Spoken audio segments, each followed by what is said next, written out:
Okay, great. So I think we're recording at the moment. So we're just going to wait for a few more people to join, just as the numbers start to tick up. And I think Mellora is just going to share her screen. Hopefully that's looking all right there, Richard. Looking good, looking really good. Good. So we just give it, it's 6:59 in the UK here. So we'll just give it a couple of minutes.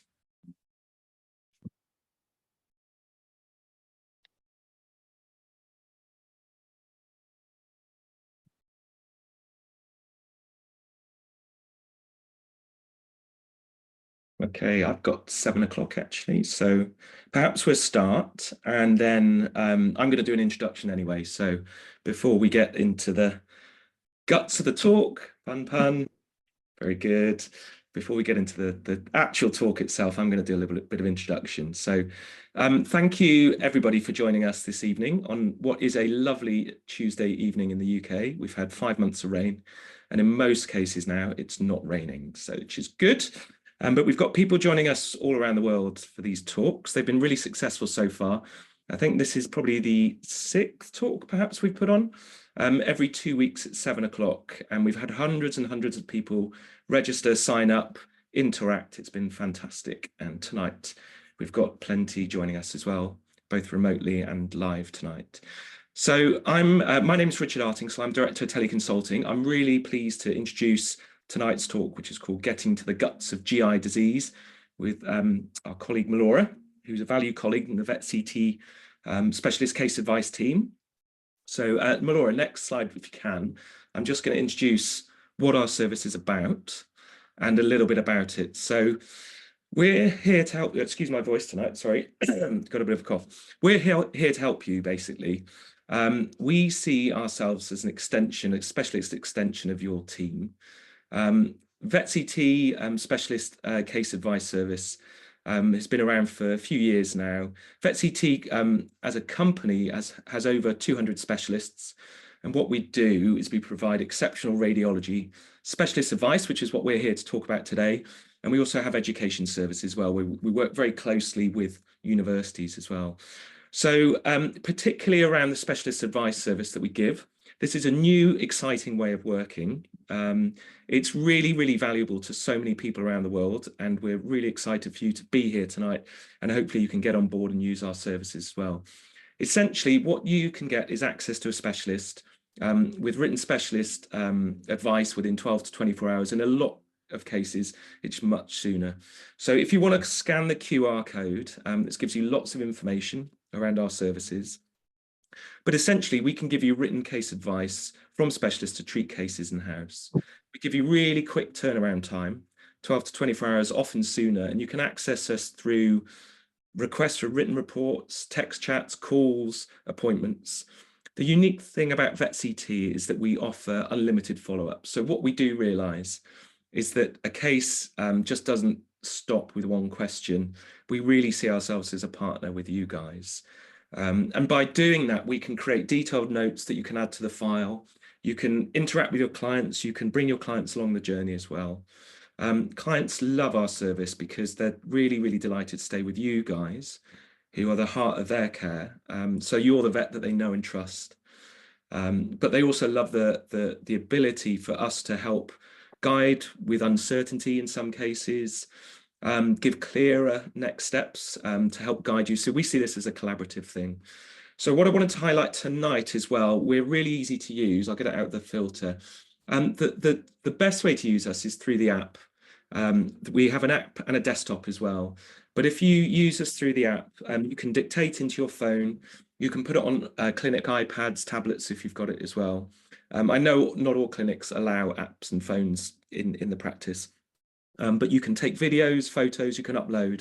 It's really, really simple to use, really, really intuitive. And also with regards to costs, you don't need to take a subscription with us. We offer subscription services, and we can talk to you about that more if your clinic's interested or you've got certain people in practice that are interested. But you can just get case advice one by one, pay as you go as needed. So we're here to help you. We're really excited about what we can do over the next few years with regards to specialist case advice into practice as well. So next slide, if we can. With that, if anybody would like a demonstration webinar, then please email me directly, richard.artingsell@vetct.com, and we can set you up. We're going to do some demonstration webinars on how to use our service as well. So Mellora, next slide if you can. So just a few housekeeping things this evening. Everybody's going to be on mute, but if you do want to ask a question, please pop it in the Q&A box at the bottom. Those questions will populate throughout the talk, and I'll ask Mellora those questions at the end. This talk is going to be recorded, and pretty quickly after the talk, you will receive a video link that takes you to there. So don't worry about writing down too many notes if that's what you're doing. Just sit back and listen if you can. So next slide, please, Mellora. Great. Okay, so really pleased to introduce Mellora and her talk tonight, which is getting to the guts of GI disease. So I've been in primary practice, referral practice for many years, and this is a tricky area. It's a common area, and so many things to think about.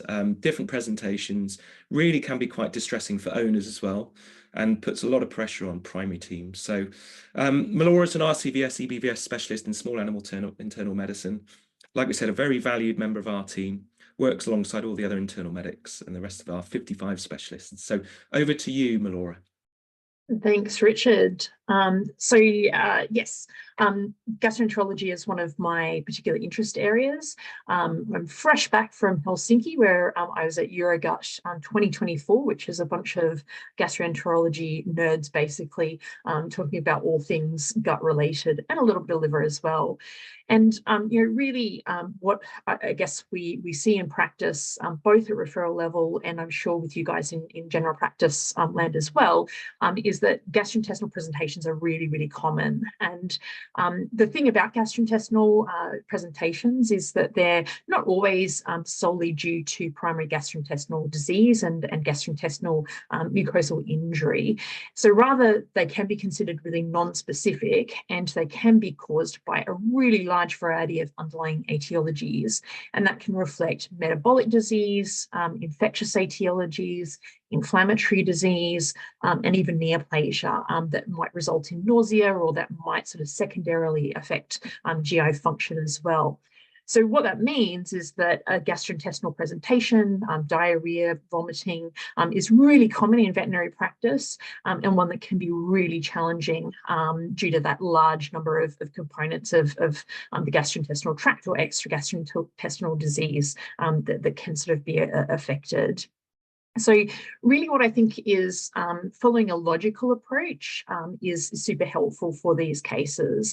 And so hopefully what I'll be able to do today is just lead you through my sort of 101 guide to a logical approach to gastrointestinal signs.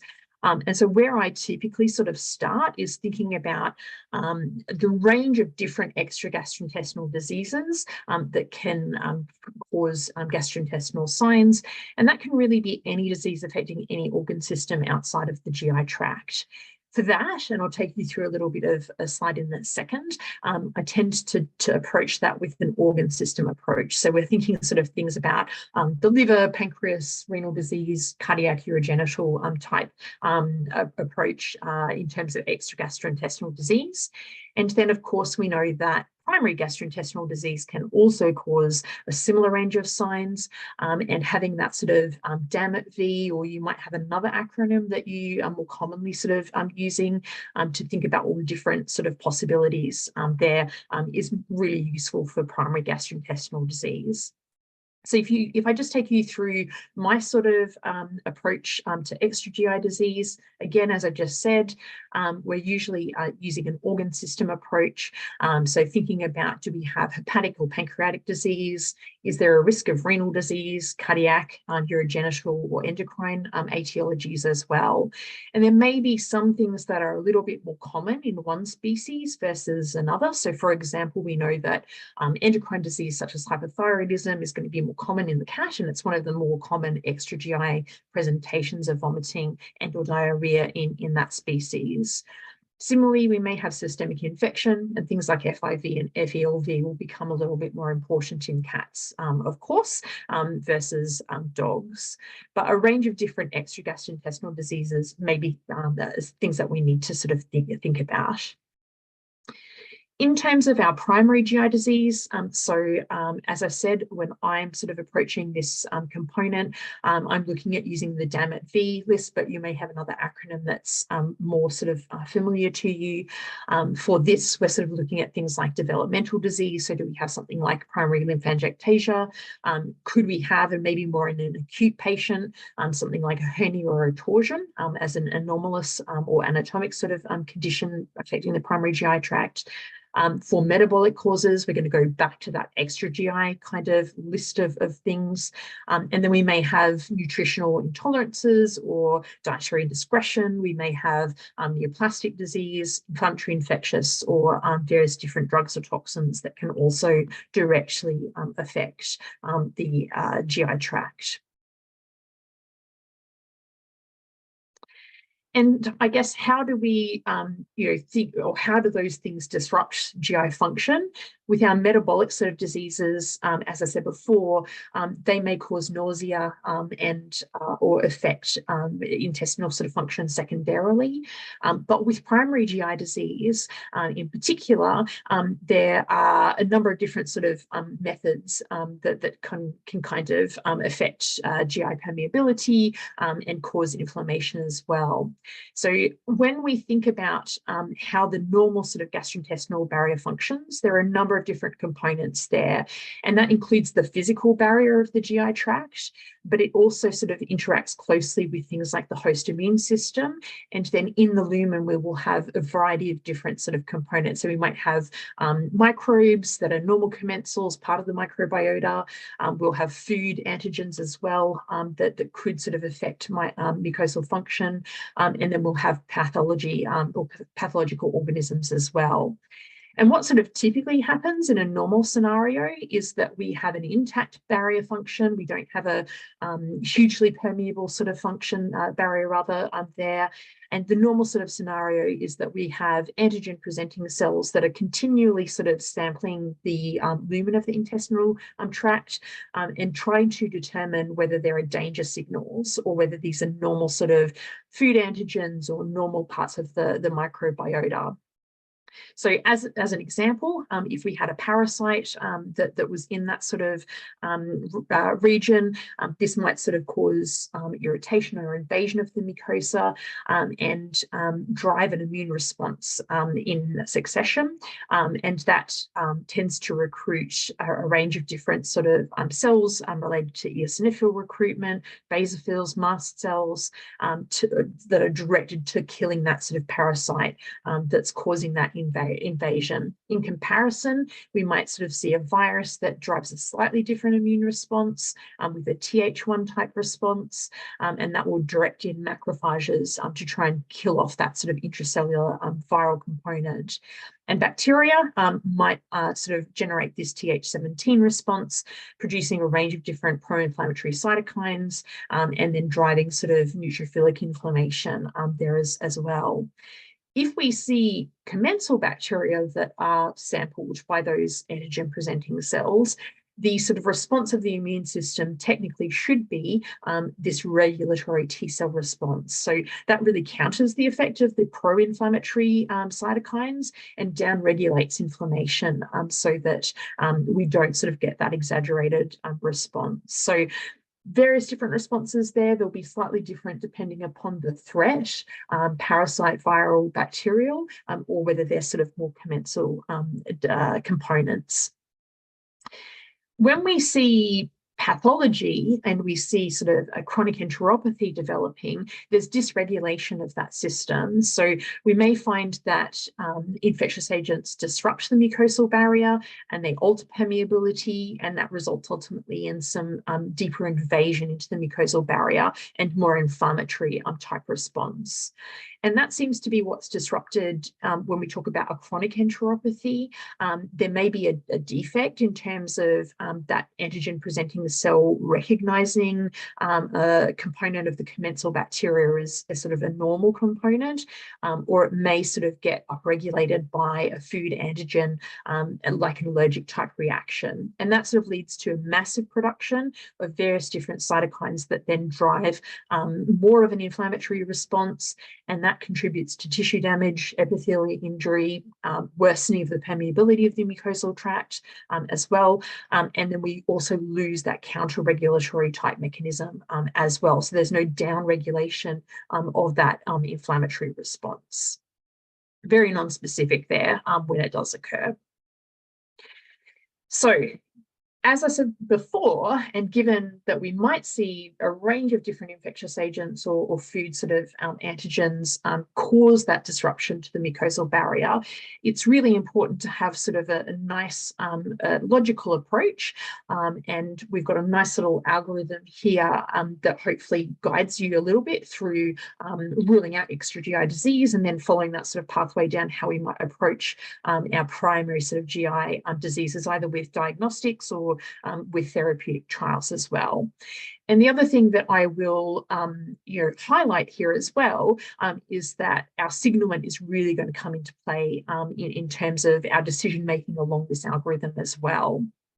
So the aggressiveness and the extent of the diagnostics is really going to be determined not only by the clinical presentation, but also the severity of disease and also that signalement aspect as well.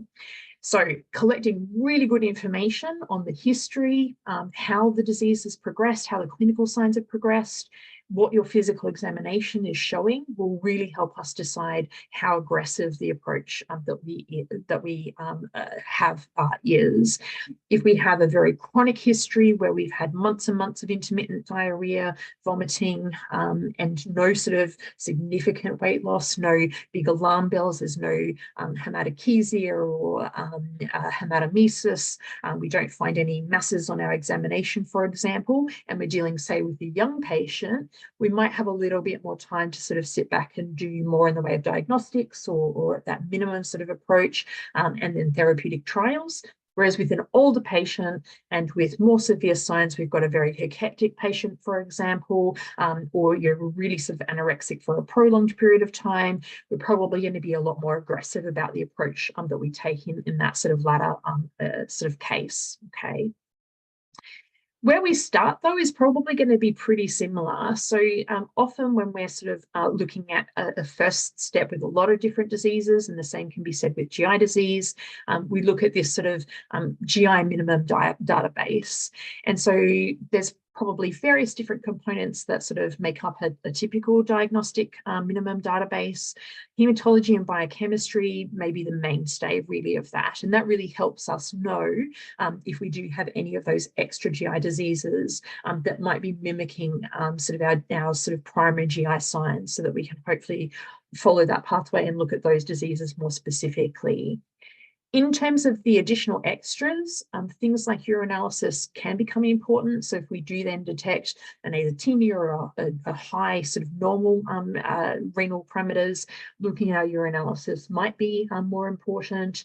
Electrolytes and blood gas may or may not be a normal component of your sort of typical database, but certainly can be something that we look at. Blood gas you may or may not have available to you as well.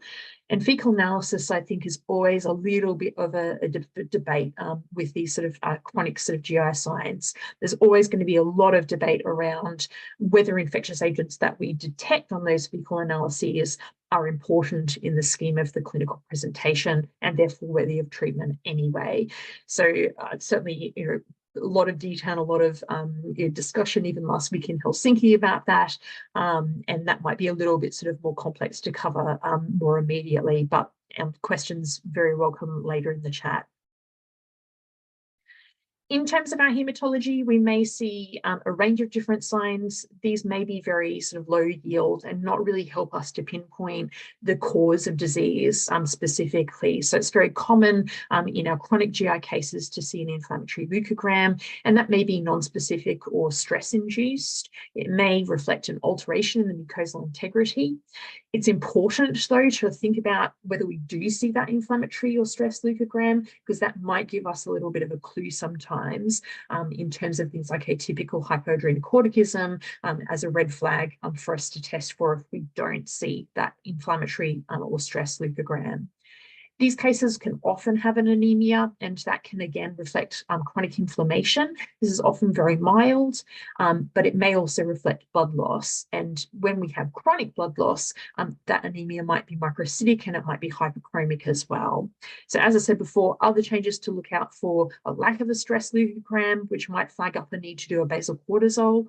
Things like eosinophilia might make us think a little bit more about things like parasitic disease, or the potential for allergies as well. With our biochemistry, again, these changes may sort of help us pinpoint an extra GI case, or extra GI cause rather, of our presentation. But otherwise, we may sort of need to sort the wheat from the chaff a little bit in terms of non-specific or reactive changes. So things like ALT and ALKP may be mildly increased. And again, thinking about the way anatomically that our GI tract and our liver fits together, that enterohepatic circulation may result in a mild reactive hepatopathy due to primary GI disease as well. Hypoalbuminemia, again, could be inflammatory mediated. So it's a negative acute phase protein. It will go down in the face of inflammation. But more severe losses could occur with primary GI disease, or may be seen with other etiologies like a PLN or a hepatic disorder as well. Hypocholesterolemia, again, may be a feature of primary GI disease. We could also see that with hypoadrenocorticism and with hepatic disease as well. So those are things that we may see. They're non-specific changes. We may still have to do a little bit more work around those findings to really decide what they mean in terms of primary GI versus extra GI disease. Of course, other electrolyte changes, azotemia, etc., are also things to look out for. We do often think a little bit about urea being increased if we have GI bleeding. That can be non-specific. And so there are some studies out there that suggest that that is a good connection to make, whereas that may just be a non-specific finding and relate to a change in perfusion and in the presence of GI disease. It's not a reliable or pathognomonic finding, unfortunately. So as I said, a lot of those changes may be due to primary GI disease, but we may still need to think about some of these other sort of anatomic regions that could be contributing there as well. So if we have hepatic disease, we might see those increases in the liver enzymes. We may see a low albumin, low cholesterol, decreased urea, and it may be important that we focus on some further diagnostics around that. That could include bile acid stimulation testing. That may include ultrasound. We may need to take some fine needle aspirates. Similarly, if we document an azotemia, it could indicate that we have a renal cause there, but it would be important for us to look at urinalysis and USG, because a pre-renal dehydration might be a contributing factor if we had, say, a lot of vomiting or diarrhea, such that we've lost those sort of fluid components there. Pancreatitis, often the changes that we see biochemically are non-specific, but we may still find that we need to look at things like a TLI or a CPLI, cobalamin, folate, etc., around that to sort of focus around the pancreatic kind of causes. And there, of course, can be those endocrine causes that I mentioned before. So maybe looking at doing a basal cortisol or an ACTH stim test to exclude hypercortisolemia, or looking at a T4 if we've got a cat with primary GI disease. Coming back around to that fecal analysis, as I mentioned before, it may or may not be something that we include. That may depend upon the risk factors associated with infectious etiologies. So we often will think about younger, shelter sort of based cats, stressed animals, multi-pet households, maybe having a higher risk for infectious etiologies. It can be really useful perhaps in acute diarrhea syndromes or those patients that are systemically unwell. And of course, fecal analysis can involve a number of different sort of methodologies. So we can be looking at a float or a smear. We may perform gram stains. We may perform cultures as well. But that question always seems to come up. Are they more commensal organisms? And even things like giardiasis may not be the cause of the clinical presentation, and signs may not improve with clearance of those agents. But they may be important considerations when it comes to pathogens as well. We can do a range of other tests on the feces, so thinking about fecal elastase or looking at other sort of adjuncts like serology can be things that we think a little bit about, but those sorts of diagnostics are rarely performed in chronic sort of enteropathy. What we do a lot of, though, is recommending B12 and folate.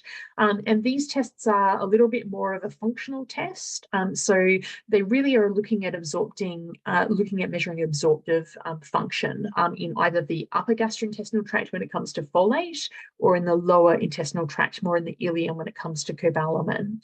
Cobalamin's really important for cellular function, and so documenting a low cobalamin and then treating it is really important for seeing improvement in clinical disease as well. So if we leave a low cobalamin untreated, it can result in a failure to improve with other sort of treatments involved.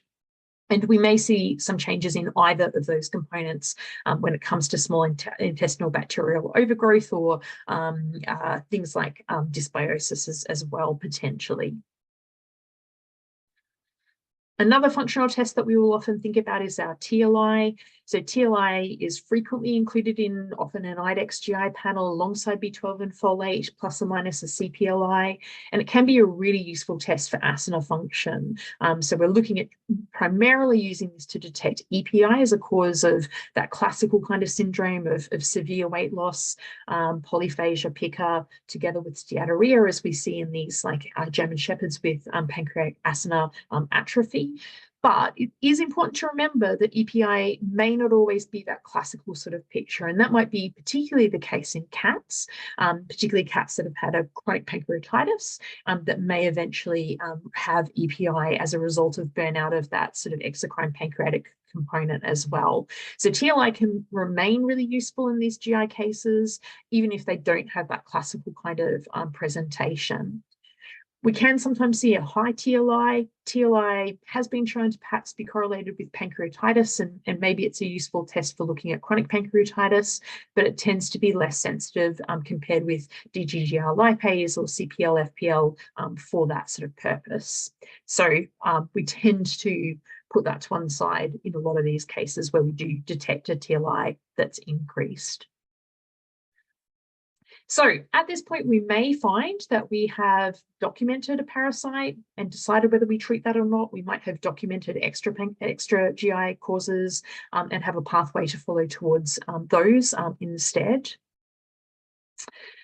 But we may not, and it may be that our testing has documented some severe sort of changes, such as hyperproteinemia, or we may have that stable patient. So as I said before, looking at that minimum database may push us towards a more aggressive diagnostic approach when it comes to things like hyperproteinemia being detected, but we may have a stable patient there as well. So our next steps, again, may be sort of documented and determined by that minimum database, plus or minus your clinicopathological finding otherwise.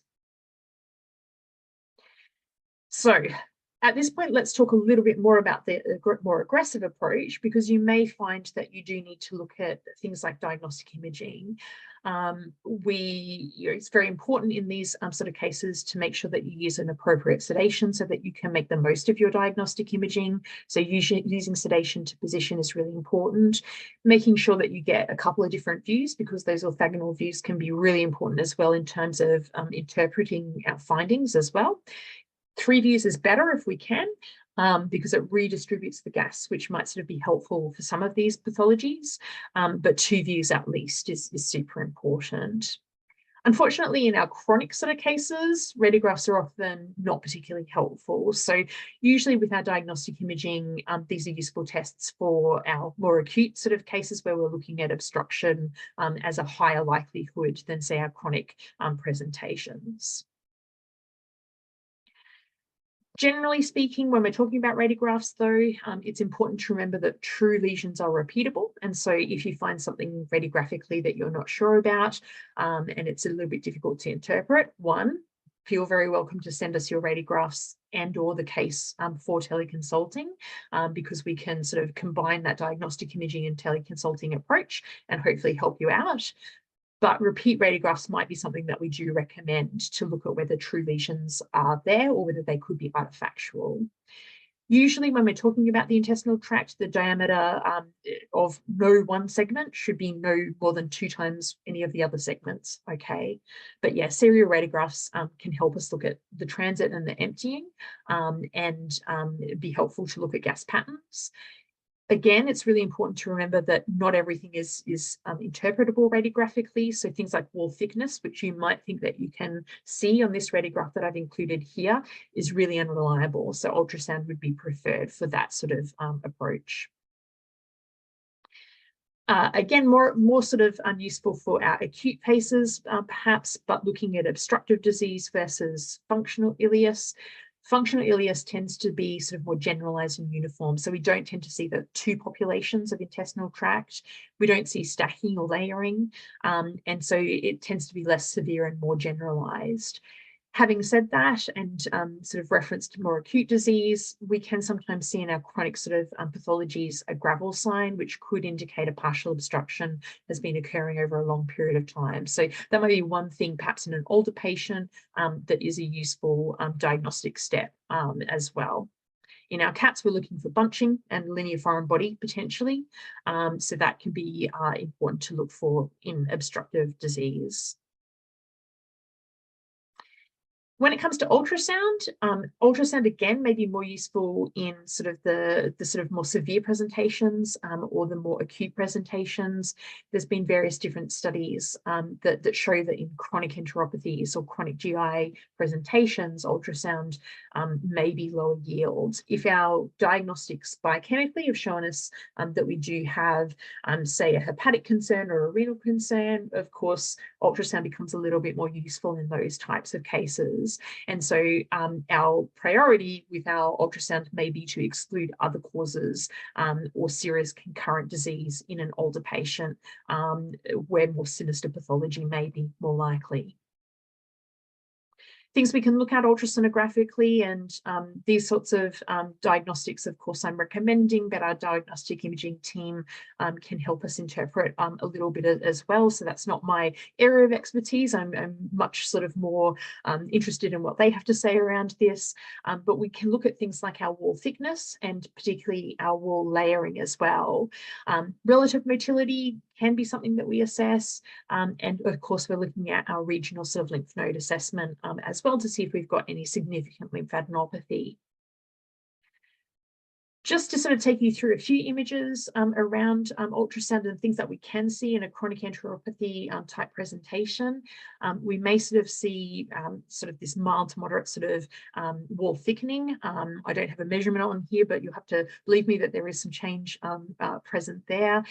We may see this sort of blending. So I don't know if you can appreciate here, but we sort of see a bit of murkiness of the layering. We don't see those distinct sort of layers. And we may see sort of these linear striations as well that can be compatible with lymphangiectasia in these cases. So here we have sort of diffused and increased echogenicity, and we have those speckles as well in the mucosal wall. And I'll show you some more sort of examples of that. Here we have some patchy kind of change that you can see, and you don't again see the layering as distinctly. And that can be compatible with any type of inflammatory disease. This is a more profound sort of change, and hopefully what you can see in the little green arrows there is some of those striations which are potentially compatible with lymphangiectasia.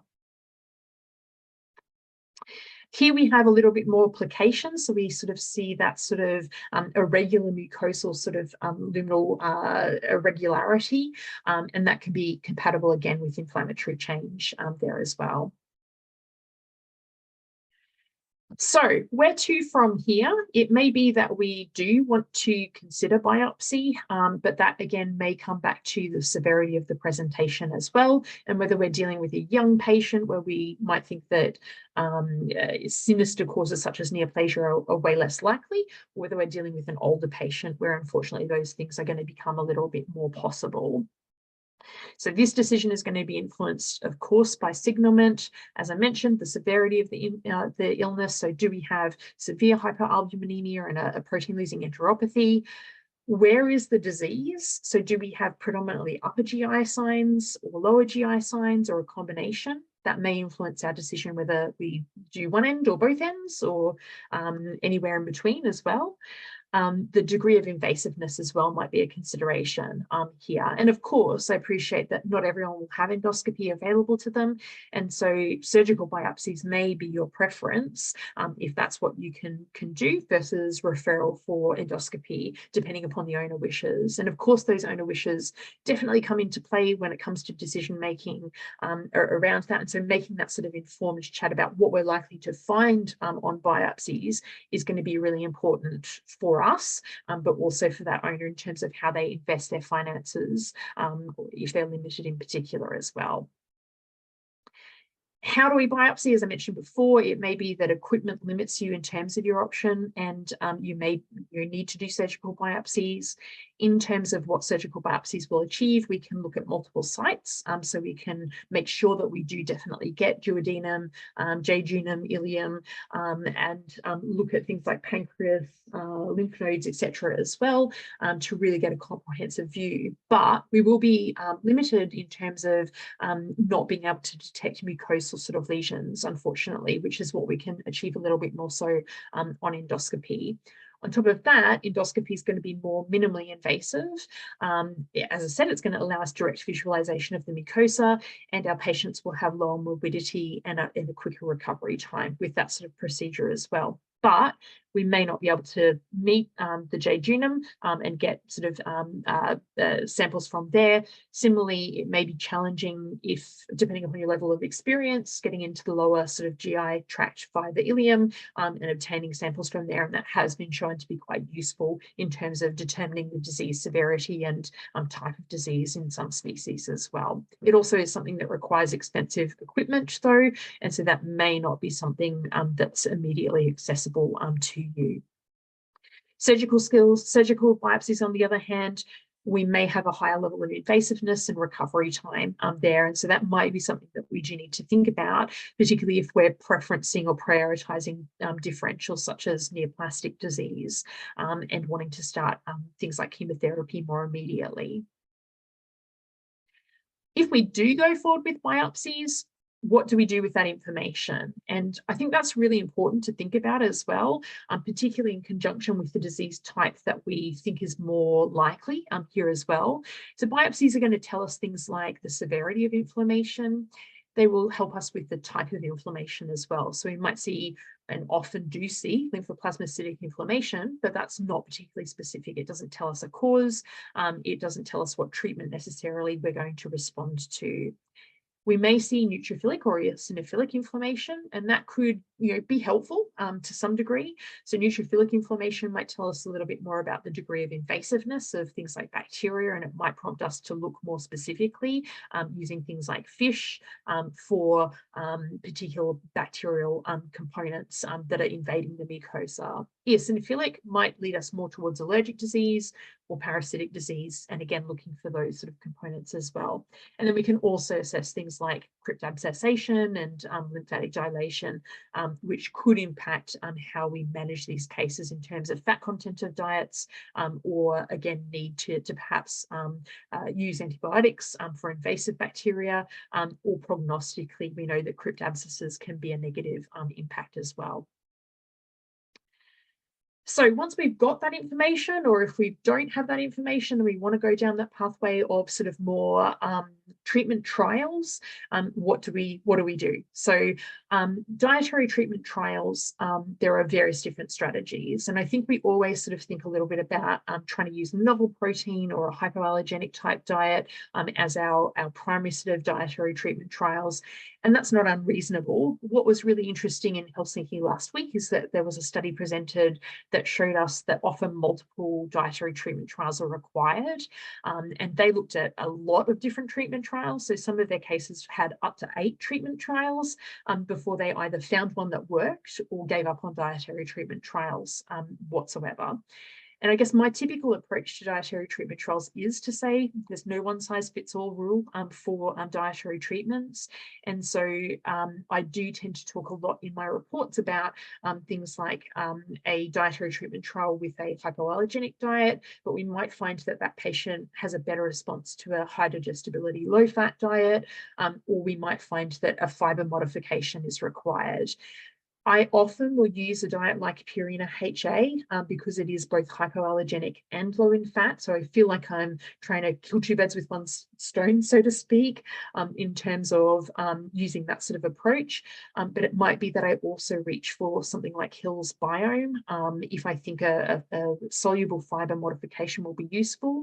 In some cases where we see predominantly, say, colitis type signs, it might be that I'm reaching for more insoluble fiber, so satiety type diet, such as Hill satiety or WD, for example, which really are going to bulk that feces up and help with that sort of absorptive capacity, and that I've seen good responses for in a lot of those colitis dominant type cases.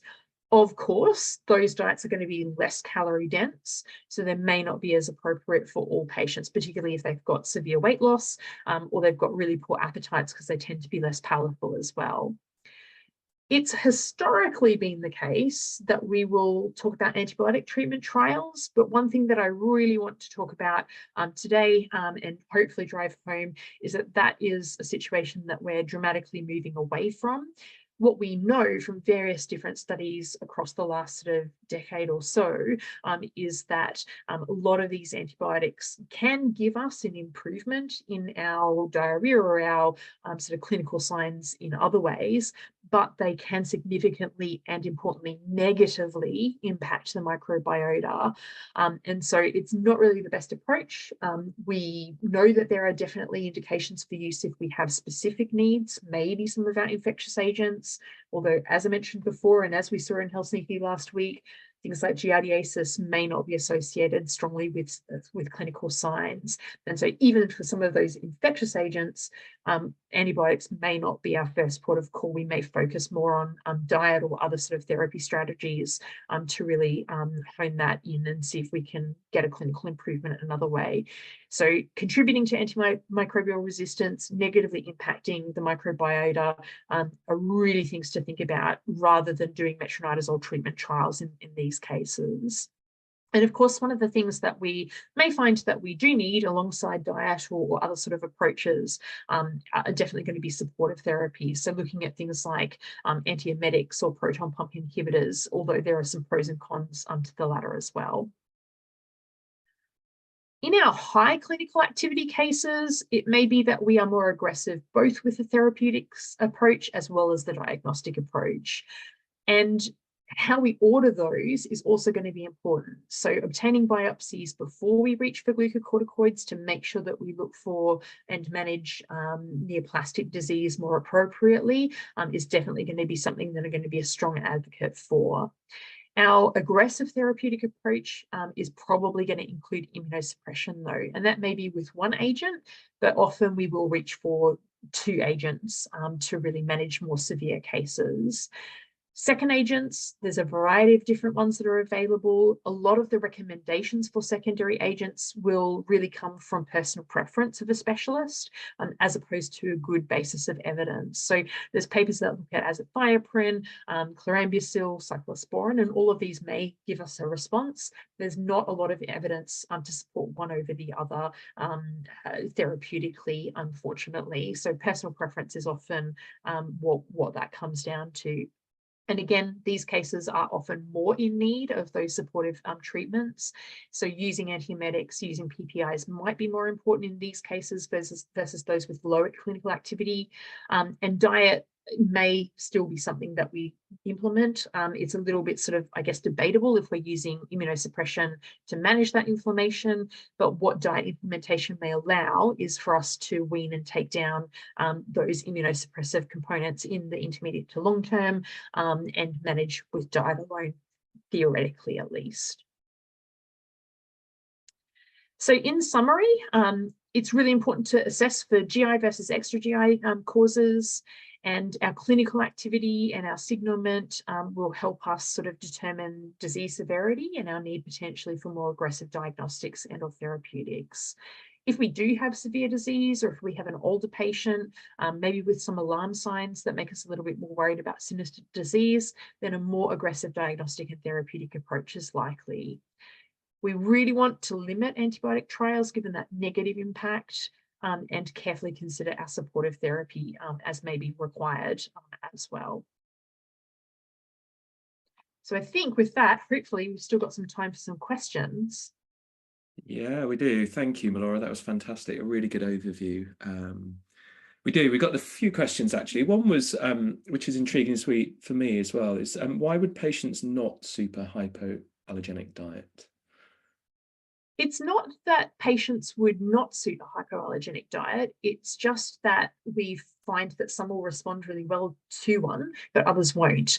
For the patients that don't respond to, say, Purina HA, if I've chosen that, or Hill ZD, that doesn't mean that they won't respond to other dietary strategies. So what Valerie Fraiche was able to show last week is she looked at a dietary history, particularly focused around protein content. So she looked at whether they'd had chicken, pork, lamb, etc. And then she tried to choose a protein content that they hadn't had, but she may have had to go through anywhere up to 8 dietary treatment trials with different proteins to get a response. And some people might suggest that that's just playing with diet until enough time has passed, perhaps. But I think it's reasonable. It's easier to manage these patients on diet than rely on an owner having to pay for medications, particularly given some of those medications are quite expensive to use as well. When it comes to my approach, I tend to think about different dietary strategies. So I'll think about a hypoallergenic diet as being one treatment trial. Then I'll think about a high digestibility and low fat diet being a second different option that we can try. And then I might move to fiber as a third treatment trial. So that's typically my sort of approach, and what I'll sort of move through before I say, well, none of these approaches have worked. We've tried 3 different diets. This patient is probably not dietary responsive. Hopefully that makes sense. Yeah, it does to me. And actually, this is an interesting one. Any thoughts about dietary trials looking at food maps, as there are people with IBS signs? So small animal diet trials seem to be looking at antigen control. Yeah, I think, I mean, it's really interesting. And I think the gastroenterology group talked around this, particularly with this presentation that was given last week. And I don't think we've got good information to be able to formulate in such a way, unfortunately. Hopefully that'll be something for the future. And there's certainly nifty things too in terms of novel technologies and looking at exposure of the intestinal tract and sort of shedding of the mucosal under sort of live microscopy. And maybe that's a technique in the future that will be helpful, but I don't think it's going to be in the near future, unfortunately. Okay. What are your thoughts on fecal culture? I think that probably comes back to my comments before around sort of whether these parasites are a component of pathology. And so I think a lot of the time we will pick up something on fecal. The difficulty is then deciding if it's important in terms of the clinical presentation. And my take is that often it's not. So even if we do document giardiasis, if we document things like cryptosporidium, then it becomes a little bit more questionable as to whether they're even commensal organisms. In culture, we're usually looking at things like salmonella or sometimes Yersinia and things like that as well. I'm not that convinced that those things are important. Okay. What dose of prednisolone would you use as a trial? Good question. I guess in terms of perhaps if I've got a low index of suspicion of neoplasia and the owners might not want to go for endoscopy, I might reach for that as a trial. In terms of my dosing, it's a little bit complicated. I think it depends a little bit upon the size of the dog. So we know that smaller dogs often tolerate prednisolone a lot better than larger dogs. So larger dogs often will lose a lot of muscle mass and have much more profound PUPD. And that can be limiting for an owner. I've certainly seen patients that have been euthanized on the basis of the prednisolone side effects rather than the disease itself. And so I tend to use a 1 to 2 mg per kg per day for our small patients. when I reach a dog that's about 25 to 30 kilograms, I will switch to 30 milligrams per meter square. And that tends to give us a good bang for our buck in terms of prednisolone, whilst limiting that risk for side effects. Okay. Do you think raw diets have a place in GI disease? Oh, get a bit controversial there. I think there's, in terms of causing GI disease, or in terms of managing GI disease? I presume it must be in managing GI disease. Gosh, I think there's a lot of issues around that question in terms of the risks. And I think, you know, it was really interesting at Eurogut last week. I was speaking to one of the nutritionists from Copenhagen. And I think the main thing when it comes to raw diets is certainly we've got to think about what potential infectious agents they might introduce. There may be other factors, and certainly sometimes we see dogs that are on raw diets that have high T4s, and we think it's probably related to the raw GI disease as well. There's nothing really that cooking the diet is going to do that's detrimental to that food, that then won't also protect the patient. I hope that makes sense as well. So I'm not a huge advocate for raw food. And I think it's probably safer to look at a lot of these other options, and then, you know, take away that sort of risk and provide a more balanced diet as well, because a lot of those diets are not going to be well balanced. Yeah. Okay. How quickly should you see an improvement in feces formation with a cat on Hill's ZD? So this is a cat that's been suffering from diarrhea for a few months. So what sort of That's a really good question. I think it comes, I think I didn't touch on that at all actually during the talk, but in terms of response to dietary treatment trials, that's a really good question. And I guess when I'm doing sort of those multiple back-to-back treatment trials, it will really depend upon the frequency of clinical signs. And so if I have a patient that has constant clinical signs, so maybe they vomit every day or they have persistent diarrhea, in terms of a trial, what I'm looking for is, does that patient improve within a couple of weeks? Okay. If it doesn't improve within a couple of weeks, I might move to the next treatment trial. And again, look at the same sort of time frame for that trial before thinking about a third treatment trial if the owner's going to let me do that.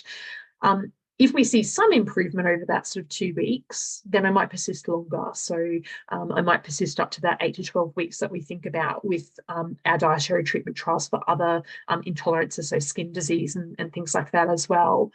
I think the ones that are a little bit more tricky are those cases that might have intermittent signs. They might have an episode of vomiting or diarrhea every 4 weeks or every 6 weeks. And what that means is that you do have to persist with that dietary treatment trial longer term to determine if you're able to draw that time frame out a lot more. And I think the other thing that I meant to say before, and I forgot to say, but I will say now while we're talking about dietary treatment trials, is that one of the hot tips from the nutritionists when doing dietary treatment trials to improve compliance is to make sure we think about treats. Owners always want to give treats, and so you will dramatically improve your compliance with any treatment trials if you accommodate for that as well.